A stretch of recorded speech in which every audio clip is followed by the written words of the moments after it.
On va prendre un texte qui va nous montrer de quoi nous allons parler ce soir. Nous sommes dans le livre des Actes des Apôtres, au chapitre 17.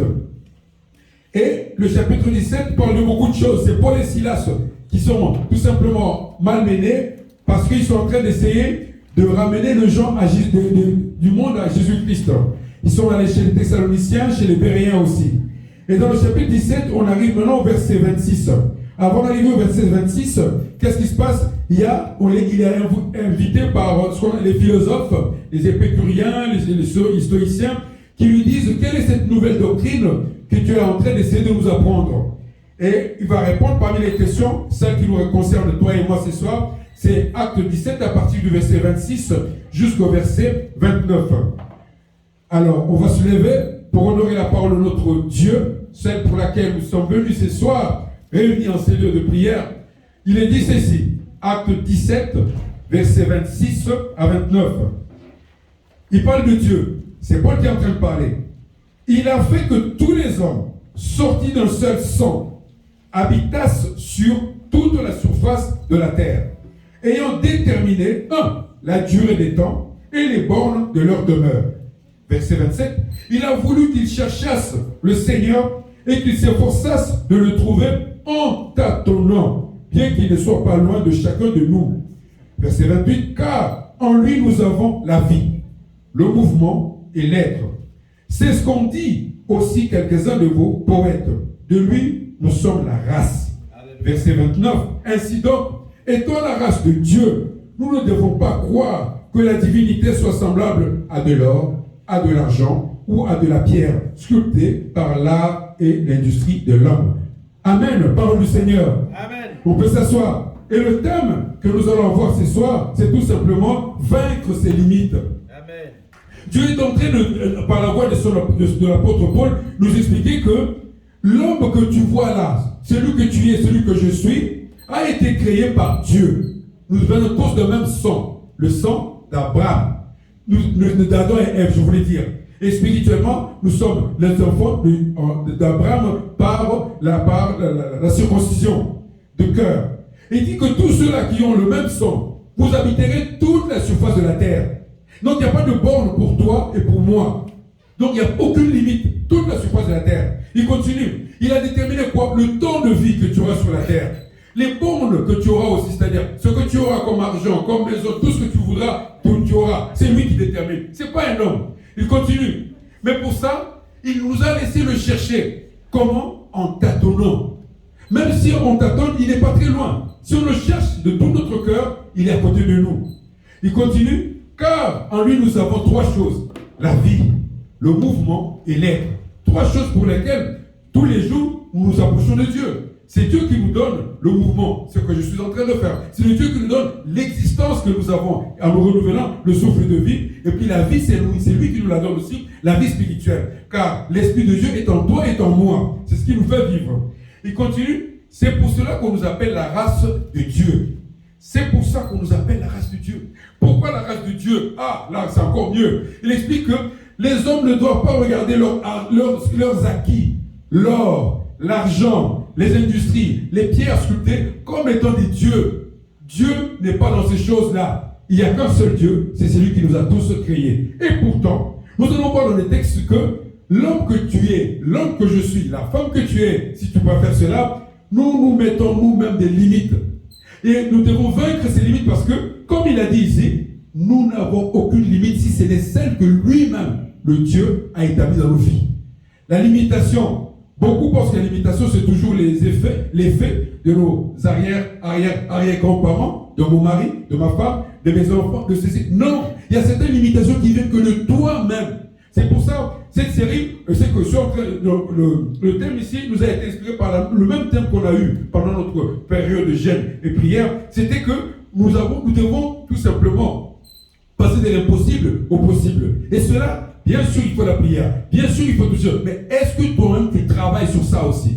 Parce que souvent, nous attendons tout des autres. Du pasteur, de l'église, non. Mais tu dois aussi travailler pour atteindre ces objectifs-là. Donc c'était ça, comme on l'avait parlé, c'était beaucoup sur la foi. Maintenant, vaincre ses limites. On va prendre trois textes qui sont, on va voir que ces hommes-là, se sont limités eux-mêmes. Ou alors, ils ont cru à des choses, comme quoi ces choses-là, c'était des dieux. Ou alors, ils ont pensé que Dieu ne les connaît pas. Mais en fait, Dieu connaît tout le monde. Nous sommes tous issus d'un même sang. Ce qu'il a dit par la bouche de son apôtre Paul. Prenons le premier texte qui va nous amener à comprendre que les limitations ne sont pas l'œuvre des autres. La plupart des cas, les limitations sont les œuvres de nos pensées, de nos actions, de notre manière de faire. Jean 5, versets 1 à 8. Le livre de Jean, au chapitre 5, versets 1 à 8. Papa, si tu peux me le lire avec le micro, ça serait bien, s'il te plaît. Le livre de Jean, au chapitre 5, versets 1 à 8. Amen, amen, mon frère, ma soeur. Sois dans la joie. Tu es dans la maison de ton Père. Jean 5, à partir du verset 1er. Oui, papa. Jusqu'au verset 8. Oui, c'est ça. Après cela, il y eut une fête des Juifs. Et Jésus monta à Jérusalem. Or, à Jérusalem, près de la porte des brebis, il y a une piscine qui s'appelle, en hébreu, Bethsaïda. Amen. Et qui a 5 portiques. Sous ces portiques étaient couchés en grand nombre des malades, des aveugles, des boiteux, des paralytiques qui attendaient le mouvement de l'eau, car un ange descendait de temps en temps dans la piscine et agitait l'eau.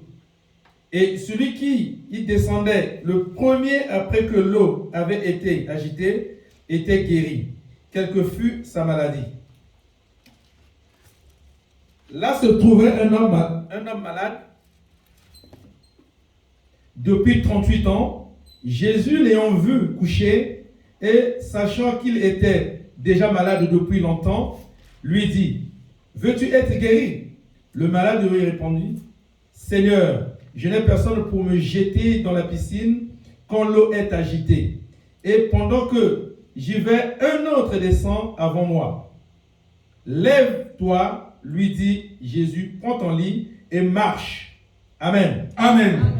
Frères et sœurs, ce texte ne te choque pas. Tu peux t'asseoir, mon frère, ma sœur. Il dit ceci. Cet homme était malade depuis 38 ans. C'est-à-dire qu'un enfant a pu naître, un enfant a grandi, il a pu même se marier et avoir aussi des enfants. Cet homme était toujours malade à ces lieux-là. Tout le monde le connaissait. Quand on dit Bethsaïda, c'est-à-dire le lieu où on vient recevoir une bénédiction. Mais lui, pendant 38 ans, il était là.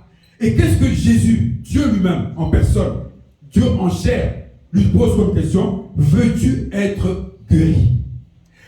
Bien aimé, beaucoup de nos limitations se limitent à cette question-là. Ah, moi je n'arrive pas à me marier, moi je n'arrive pas à avoir du travail, je n'arrive pas à avoir un appartement, je n'arrive pas à investir. Est-ce que tu le veux vraiment? C'est ce que nous sommes en train de demander à cet homme. Christ lui demande, veux-tu vraiment être guéri? Parce que visiblement pour Christ même, c'était choquant. Comment un homme peut rester à un seul endroit pendant des années malade et il n'avance pas du tout? Parce que ça veut dire que Dieu te dit à toi et à moi que nous devons être aussi responsables de nos vies. Nous ne pouvons pas dire, voilà, pour vaincre mes limites, je veux seulement prier. D'accord, tu as prié, mais est-ce que tu le veux vraiment? Parce que beaucoup ne veulent pas ça. On connaît tous un ami, un frère, un cousin, tout ce que tu veux, qui te dit, je cherche du travail, en hiver, il ne sort pas. Ah oui, il ne sort pas. En hiver, il dit, non, il fait trop froid, moi. Mais alors, comment tu vas trouver du travail? Parce que, qu'est-ce qui te prouve que quand viendra l'été, tu trouveras du travail? Aujourd'hui, avec le coronavirus, il y a beaucoup d'entreprises qui ont fermé.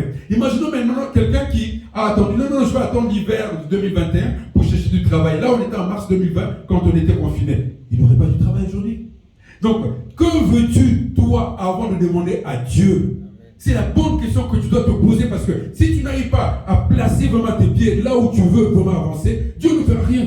Dieu ne fera rien. Il viendra, bien sûr, il t'écoutera dans tes prières, mais si cette volonté-là n'apparaît pas, comment veux-tu que Dieu fasse avec toi des grandes choses? Dieu n'agit qu'avec ceux qui veulent vraiment, alors de tout leur cœur, avancer. Si tu ne veux pas avancer, si tu penses que Dieu viendra comme il est venu avec la manne pour changer ta vie, tu as des problèmes, mon frère. Tu as des problèmes, ma soeur. On a vu la première limitation, elle ne vient pas de Dieu. C'est une limitation que chacun de nous se pose. Beaucoup disent, voilà, je vais aller voir le pasteur pour prier. Est-ce que tu veux vraiment que le pasteur prie pour toi? Parce que quand ils viennent voir le pasteur, la plupart, en rentrant chez lui, ils ne prient même pas. Le pasteur a prié, il a fait son devoir. Dieu a vu ce qu'il devait faire. C'est fini. C'est-à-dire qu'il rentre chez lui, il a la paix dans son cœur. Mais toi, est-ce que tu voulais vraiment qu'il prie? Parce que si tu voulais qu'il prie, une fois qu'il a fini de prier, tu rentres chez toi, tu as dit, ah, j'ai reçu quelque chose. Maintenant, je vais travailler sur ce. Non. Toi, tu dis non. Jésus-Christ a dit, allez, quand quelqu'un souffre, qu'il aille voir le pasteur pour prier. Alors, moi, comme je souffre, je vais voir le pasteur, après j'attends. Non, ça ne se passe pas comme ça chez Dieu. Dieu n'aime pas les fainéants. Il n'aime pas les fainéants. Dans toute la Bible, tu verras, Dieu nous dira toujours de travailler, de faire ceci. Dans toute la Bible, à aucun moment il nous dit, reposez-vous. Non. Partout, c'est toujours travailler, travailler. Là, on a vu une limitation qui est due au fait que l'homme n'a pas de volonté. Deuxième limitation, qui est aussi importante, nous prenons le livre de Marc. Marc 10 au verset 17. Vaincre ses limitations. On n'a pas dit Dieu vaincra mes limitations. C'est vaincre tes limitations. Pourquoi tu as des limitations? Qu'est-ce que tu penses? Qu'est-ce que tu veux de toi-même? On va lire un deuxième texte. Ah, notre sœur, elle est cachée là, on ne peut pas la voir. Oh, je voulais que tu lises. Je peux lire, oui? Oui, s'il te plaît. Marc 10 à partir du verset 17 au verset... Marc 10 au verset 17 jusqu'au verset 22, voilà. Je lis la parole de Dieu, Marc 10, verset 17. Oui. Comme Jésus se mettait en chemin, un homme accourut et se jeta à genoux devant lui. Mon maître, lui demanda-t-il, que dois-je faire pour hériter de la vie éternelle? Jésus lui dit, pourquoi m'appelles-tu bon? Personne n'est bon si ce n'est Dieu seul. Tu connais les commandements. Tu ne commettras pas d'adultère, tu ne commettras pas de meurtre, tu ne commettras pas de vol, tu ne commettras pas de faux témoignages, tu ne porteras pas de faux témoignages, tu ne feras pas de tort à personne. Homme, honore ton père et ta mère. Verset 20. Il répondit, Maître, j'ai respecté tous ces commandements dès ma jeunesse. L'ayant regardé, Jésus l'aima et lui dit, il te manque une chose. Va vendre tout ce que tu as, donne-le aux pauvres, et tu auras un trésor dans le ciel. Puis viens, charge-toi de la croix et suis-moi. Verset 22. Mais l'homme s'assombrit à cette parole et s'en alla tout triste, car il avait de grands biens. Amen. Parole du Seigneur. Là, on a un homme qui correspond à ce qu'on a lu tout à l'heure. On va revenir sur notre texte de base qui est Acte 17 au verset 29. Acte 17, verset 29. On nous rappelle quelque chose de très important là-dessus. Il nous dit ceci. Ainsi donc, étant la race de Dieu, nous ne devons pas croire que la divinité soit semblable à de l'or, à de l'argent ou à de la pierre sculptée par l'art et l'industrie de l'homme. Voilà, c'est exactement cet homme. Il a tout. Une maison, une voiture. Il a même un avion, un jet privé. Il a des comptes partout. Il a Google pour lui. Il a tout ce que tu veux. Mais un matin, il court. Il me met à genoux devant Christ. Il dit, je veux avoir la vie éternelle. Au Congo-Kinshasa, on a eu quelqu'un qui s'est fait appeler éternité d'éternité. Seko. Il s'est fait appeler comme ça. Mais il est mort pourtant. Mais là, il dit, lui, en plus, il dit, que dois-je faire? Nous avons vu le premier, Christ lui a demandé, que veux-tu? Et le deuxième, il vient lui-même, il demande, que dois-je faire? C'est-à-dire que les limitations peuvent aussi être dues à ce que toi, tu penses pouvoir faire ou ne pas pouvoir faire. Lui, il demande, que dois-je pouvoir faire?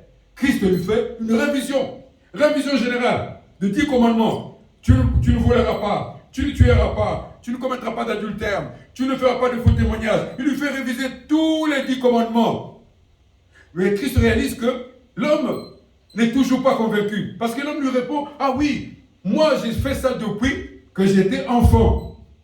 C'est ce que nous répondons souvent quand nous recevons la parole de Dieu. Ah, j'ai toujours fait ça. C'est une limitation que tu mets. La même parole là, si tu l'écoutes la 254e fois, elle te dira autre chose qu'elle t'avait dit la première fois que tu l'as écouté. Ah non, j'ai déjà lu Marc. Non.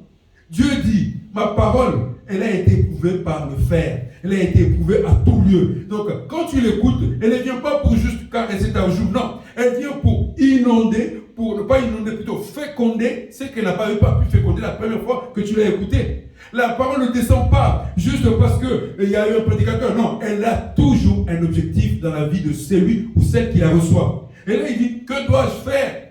Christ lui dit, bon, tu as de l'or, tu as de l'argent, tu as des pierres précieuses, tu as tout ça. Vends toutes ces choses-là et suis-moi. On pourrait presque dire, ah oui, Christ n'aime pas les hommes riches. Christ n'aime pas la réussite. C'est un Christ, comme on aime bien en Afrique, on parle souvent, ah oui, quelqu'un qui est pasteur qui est comme ça, c'est un malheureux. C'est pas s'il ne trouve pas du travail. Enfin, dans le temps, on disait ça. Maintenant, les choses ont un petit peu changé. Mais souvent, on disait ça. Mais là, Christ lui dit, tu vois tout ça, après tu viens me voir. Il est triste. Il veut tout simplement le rappeler, mais tu as tout eu. Où est la compassion pour toi? Où est l'amour de l'autre? Parce que dans tout ce qu'il dit, à quel moment il a dit, voilà, j'aime mon frère, j'aime ma soeur, je soutiens ceci. Non, lui c'était lui, moi, avoir la vie éternelle, moi, être le top, moi. Mais tu as déjà tout eu sur la terre. Maintenant que tu as tout eu, est-ce que tu as aussi de la place pour les autres? Non, il n'a pas de la place. Qu'est-ce qu'il lui dit? Vends tout ça et viens me voir. Notre problème aussi dans la limitation, c'est parce que le moi est tellement élevé. L'égocentrisme est tellement élevé, surtout dans notre société actuelle. On ne pense plus qu'à soi-même. C'est moi, moi, moi. Parce que là, il dit, que dois-je faire? Moi, qu'est-ce que dois-je faire? C'est jamais, que devons-nous faire? Non, c'est toujours, que dois-je faire? Que dois-je faire? Moi. Le moi est tellement astiqué qu'on ne sait même plus si une société existe dans notre monde actuel. Jésus dit non, non, aie un peu de compassion. Regarde un peu les autres. Partage un peu, fais ces choses-là pour que je pense que Dieu ne nous bénit pas pour nous-mêmes. Qu'est-ce qu'il a dit à Abraham? Je bénirai ceux qui te béniront. Ça veut dire que chaque fois que tu bénis quelqu'un, cet homme-là que tu as béni, sa bénédiction continue parce qu'il a béni. Donc c'est la personne que tu as béni et non seulement tu vas être béni, toi qui as béni, mais en plus cette bénédiction va continuer longtemps. C'est pour ça qu'il dit à Abraham, je bénirai ceux qui te béniront. Je maudirai évidemment ceux qui te maudiront. Parce que la bénédiction ne doit pas s'arrêter à toi. Dieu veut voir que lorsqu'il t'a béni, 50, 60, 70 personnes ont reçu la même bénédiction par ta part, grâce à toi. Et là, sa bénédiction n'était que pour lui-même. Deuxième obstacle, limite, comme on a dit, limite fait que tu sens que comme si tu es limité. Parce que lui, il était limité par quoi? Il veut encore briller plus haut. Jusqu'où tu veux aller? C'est impossible. Il n'y a aucun homme qui vivra éternellement, d'éternité en éternité, spirituellement, oui, mais pas sur la terre. Lui, c'est ce qu'il voulait, c'était vivre une vie spirituelle, une vie à être éternellement élevé ici sur la terre. Alors, nous allons prendre un troisième texte qui va nous montrer encore une troisième dimension de ce qu'on appelle l'imitation. Elles ne sont pas exhaustives, c'est-à-dire qu'on peut encore en trouver d'autres. La Bible n'est pas un livre limité, c'est une bibliothèque, la Bible. On prend Luc 5. Luc 5, c'est la pêche miraculeuse. Alors notre sœur, jamais peut nous le lire si tu t'approches un peu d'eux, s'il te plaît. Tu es trop loin toute seule là-bas. Tu peux t'approcher s'il te plaît, ma sœur.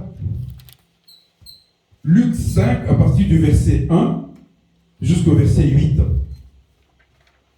Amen, amen, mon frère, ma sœur. Amen.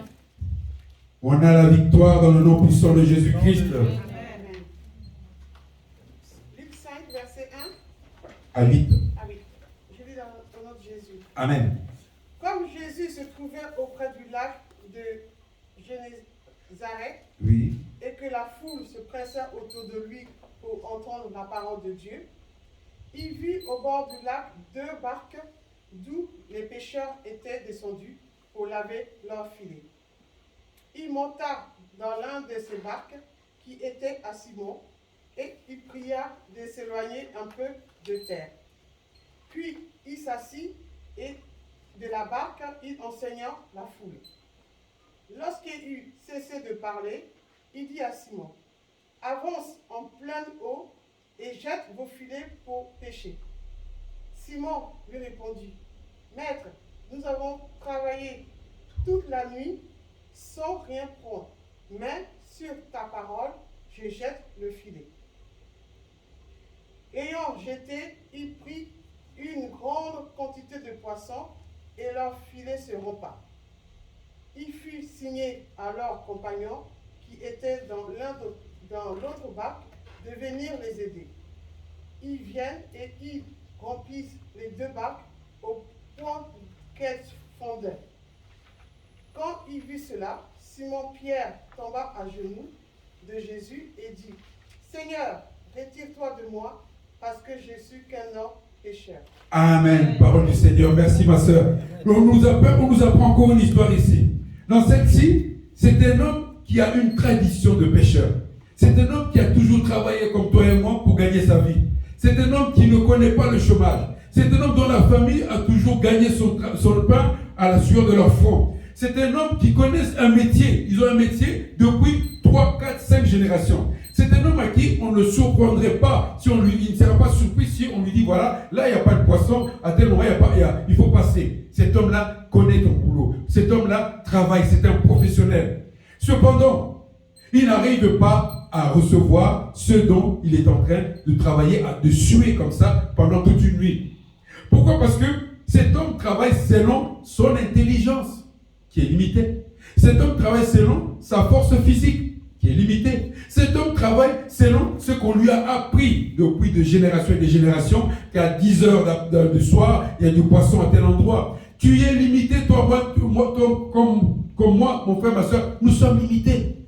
Et là, Jésus vient, il emprunte sa barque pour pouvoir enseigner.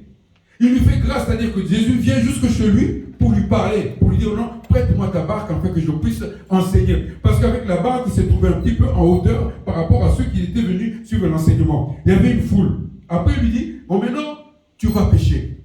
Écoutez la réponse. J'ai travaillé toute la nuit sans prendre un poisson. Mais, mon frère, ma soeur, c'est Dieu qui parle. Comme il a dit à Gédéon, va combattre. Gédéon dit, non, si tu étais avec nous, nous aurions déjà gagné. Non. Dieu nous parle, on nous doit écouter. Là, cet homme est limité lui-même. Il se limite lui-même. Il reçoit une puissance, il la compare aux choses qu'il avait déjà l'habitude de recevoir. Il reçoit une puissance, il ne la considère même pas. C'est une puissance qu'il a dit. Vous attendez, à Jérusalem, vous recevez quoi? Une puissance qui fera que là où les hommes n'arrivent pas, toi qui as reçu le Saint-Esprit, tu ouvriras la porte. Toi qui as reçu le Saint-Esprit, tu changeras ton destin. Là, cet homme est limité. Non, j'ai travaillé. J'ai tellement fait ces choses-là. Je peux. Tu es limité parce que en toi, il n'y a que toi. C'est tout. C'est-à-dire ton intelligence, ta force physique, ta force motrice. C'est tout. Mais, sur ta parole, maintenant que je t'ai reçu, maintenant que ta parole est venue à moi, je vais aller pécher. Il avait encore un doute. Il avait encore un doute parce qu'il est persuadé qu'il est limité. Ça ne sert à rien de faire ces choses. Je suis limité. Vaincre ses limites. Ses limites, ce n'est pas les autres qui vont les vaincre, c'est toi. Il prend quand même le courage. Il dit aux autres, on va y aller quand même. Une fois qu'il a pris le poisson, il est perdu. Seigneur, je ne peux pas m'approcher de toi parce que je suis un pécheur. Pourquoi il se qualifie de pécheur? Parce qu'il le sait lui-même. En lui, il y avait quelque chose de terrible qui nous a détruit depuis le livre de la Genèse. Le doute. Le doute. Quand tu doutes de ce que Dieu dit, quand tu doutes de ce que tu reçois de la parole, quand tu doutes de l'enseignement, mon frère, ma soeur, tu perds ton temps. Tu vas être comme cet homme qui dit, j'ai travaillé toute la nuit. Mais essaye, cette fois-ci, c'est la parole qui est venue, voilà.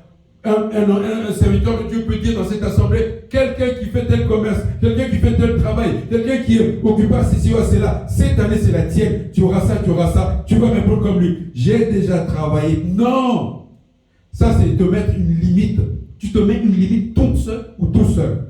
3 limitations. Une qui est due parce que l'homme se pense trop intelligent.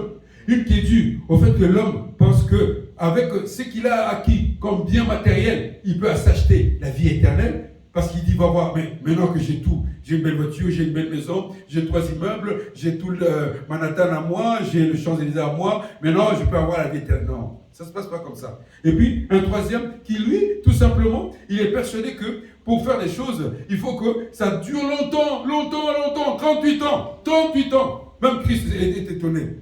Les limitations, ce n'est pas toi et moi qui va. C'est d'abord nous, ensuite Dieu. Pour ça, pour entrer dans notre prière, nous allons prendre quelques textes qui nous indiquent comment justement montrer à Dieu, demander à Dieu de nous aider à sortir de nos limitations. La première arme qui fait sortir de quelqu'un de la limitation, c'est déjà de reconnaître ses limites. De les reconnaître ses limites. Ces limites, on a trois choses qui peuvent limiter quelqu'un. La première, c'est la foi. La deuxième, qui limite quelqu'un, dans la pratique, je veux dire, la prière. Et la troisième chose qui qui peut te limiter sans que tu t'en rendes compte, c'est un manque d'une vie de sanctification. Ces trois choses-là, si tu n'as pas suffisamment de foi, la Bible dit, demande à Dieu tout ce que tu voudras. Tu peux demander à Dieu d'augmenter ta foi. Les apôtres l'ont fait. Ils ont dit, Christ augmente notre foi afin que nous puissions élever encore notre foi. Il n'y a jamais eu personne qui a trop de foi. Cette personne-là n'existe pas. Ah, lui, il a trop. Non. Augmente notre foi. Ta foi doit être comme un muscle que tu fais travailler chaque fois. Si tu as réussi à courir 1 kilomètre, c'est par exemple pour les marathoniens, tu dois faire un effort la prochaine fois de courir 1 km 10. Après 1 km 20, 1 km 30, 40 jusqu'à 2 km. C'est ça la foi. Si tu limites ta foi aux choses que Paul, Jacques, ou que tu peux recevoir ici à l'église, quelqu'un peut t'amener dans une voiture.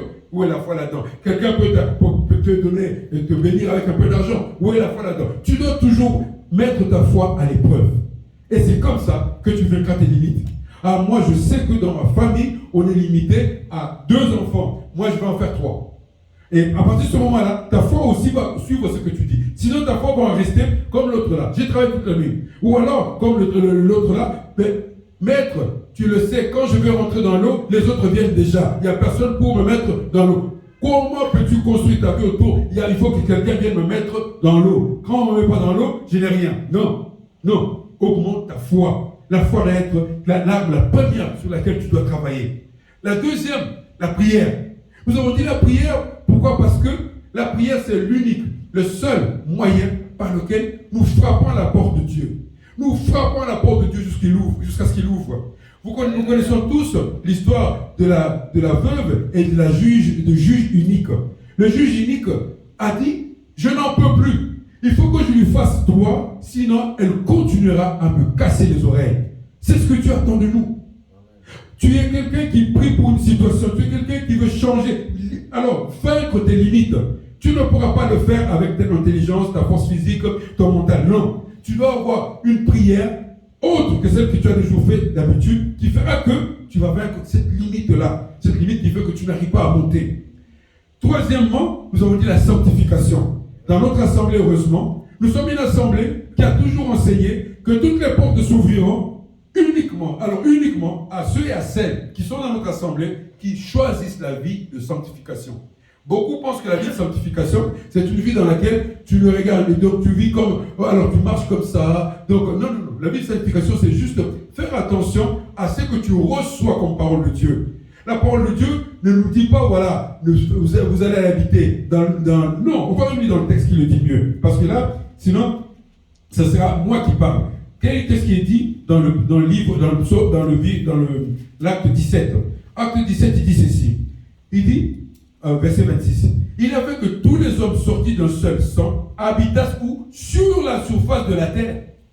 Il n'a pas dit que nous allons habiter le ciel, non. Tous les hommes, toi et moi, tels que nous sommes là, nous habiterons sur la surface de la terre. Maintenant, sur cette surface de la terre-là, si tu n'arrives pas à régner, où veux-tu aller régner? Et pour régner, la sanctification te permettra de le faire. La sanctification te met à l'écart de beaucoup de choses. La sanctification, pour vivre dans cette terre sur terre, il nous faut la sanctification, mes frères et sœurs. 3 choses qui nous permettent de rentrer dans ce que nous appelons une vie où nous vaincrons nos limites. Les limites ne peuvent pas être vaincues juste parce que tu es bon, gentil. Non, tu dois travailler, vraiment travailler à tes limites-là, par la foi, la prière et la sanctification. Amen, amen, mon frère, ma soeur. Donc, nous avons plus ou moins vu ce qu'il nous faut pour pouvoir rentrer dans notre moment de prière que nous allons passer avec toi et moi cet après-midi. Car c'est ce pourquoi nous sommes venus prier. Nous sommes venus prier, car sans Dieu, nous ne sommes rien. Et lorsqu'il nous attire à lui, ayons toujours un mot, une prière à lui adresser. La prière, c'est comme une offrande que nous donnons à Dieu. La prière, c'est comme l'encens qui monte vers Dieu, afin que cet encens qui est une bonne odeur puisse changer nos vies. Père, frères et sœurs, voilà ce que Dieu avait permis à ce que toi et moi nous puissions partager ce soir, car sans lui, nous ne sommes rien. Amen, amen. Que le nom de notre Seigneur Jésus-Christ soit glorifié en Seigneur de prière. Amen.